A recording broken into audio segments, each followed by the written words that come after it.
खालापूर तालुक्यातील इरसालवाडी पुनर्वसन योजनेतील कामांचा आढावा मुख्यमंत्री एकनाथ शिंदे यांनी शुक्रवारी घेतला. मृत कुटुंबियांच्या नातेवाईकांना 44 घरांची निर्मिती करण्यात आल्याची माहिती त्यांनी प्रसारमाध्यमांशी बोलताना दिली. यावेळी मावळचे खासदार श्रीरंग बारणे, आमदार महेंद्र थोरवे व परिसरातील प्रमुख नेते व कार्यकर्ते त्याचप्रमाणे शासकीय वरिष्ठ अधिकारी उपस्थित होते. येत्या काही दिवसात या घरांचा ताबा संबंधित कुटुंबाला देण्यात येईल असेही त्यांनी यावेळी सांगितले. जुलै 2023 साली खालापूर तालुक्यात असलेल्या इरसालवाडी येथे रात्रीच्या सुमारास दरड कोसळून अनेक कुटुंब उद्ध्वस्त झाली होती. त्यांचे पुनर्वसन करण्यात येत आहे.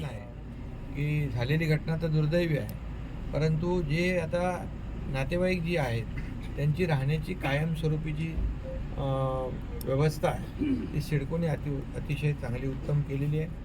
आणि सागर डिजिटलच्या बातम्या नियमित पाहण्यासाठी आमचे YouTube चॅनल सबस्क्राईब करा.